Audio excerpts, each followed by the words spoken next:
एक बार मैं रेस्टोरेंट में बैठा हुआ कॉफ़ी पी रहा था। दूसरे लोग भी रेस्टोरेंट में एंजॉय कर रहे थे। तभी कहीं से एक कॉकरोच उड़ता हुआ आया और एक औरत की कलाई पर बैठ गया। औरत बहुत बुरी तरह से घबरा गई। वो एकदम बुरी तरह से चिल्लाने लगी, कॉकरोच कॉकरोच। उसका चिल्लाना देखकर उसके साथ में जो परिवार वाले आए थे वो भी परेशान हो गए। इसी हड़बड़ाहट में औरत ने अपने हाथ को तेज़ी से झटका। वो कॉकरोच उड़कर दूसरी औरत के ऊपर चला गया।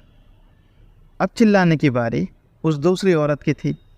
वो दूसरी औरत भी उसी तरह से पैनिक कर गई और चिल्लाने लगी, कॉकरोच कॉकरोच। ये सब एक वेटर दूर खड़ा होकर देख रहा था। उसने उनकी मदद करने की सोची और उस औरत की तरफ बढ़ा। तभी कॉकरोच उड़ता हुआ उसके ऊपर आ गया, वेटर के ऊपर ही आ गया। वेटर एकदम शांत मन से खड़ा रहा।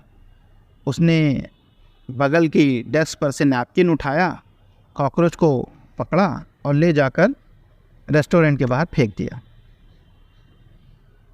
मैं ये सब घटना को देख रहा था और सोच रहा था कि क्या इस घटना का जिम्मेदार वो कॉकरोच था? क्योंकि अगर ऐसा था तो फिर उस वेटर को भी वैसे ही परेशान होना चाहिए था।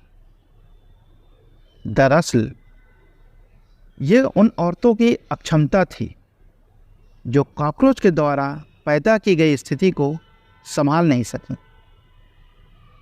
इसी तरह हमारी लाइफ में भी कभी हमारे बॉस या बीवी या पिताजी का चिल्लाना हमें डिस्टर्ब नहीं करता, बल्कि ये हमारी अक्षमता होती है जो उनके चिल्लाने से पैदा की गई डिस्टर्बेंस को हम सही से हैंडल नहीं कर पाते। हमें प्रॉब्लम पे कभी रिएक्शन नहीं देना, रिस्पॉन्ड करना है। रिएक्शन वो होता है जो हम तुरंत लें बिना सोचे समझे, जैसे उन औरतों ने किया। कॉकरोच आया, चिल्लाना शुरू।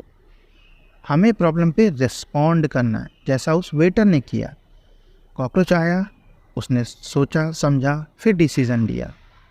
अगर आप प्रॉब्लम पे रिस्पॉन्ड करेंगे तो उस प्रॉब्लम से होने वाली डिस्टर्बेंस को आप बहुत ही कम कर सकते हैं। अगर हम जिंदा हैं तो प्रॉब्लम्स तो कॉकरोच की तरह उड़कर हम पर आएंगी, पर हम उन प्रॉब्लम्स का कैसे रिस्पॉन्स करते हैं ये डिसाइड करेगा कि वो प्रॉब्लम हमें कितना ज़्यादा डिस्टर्ब करेगी।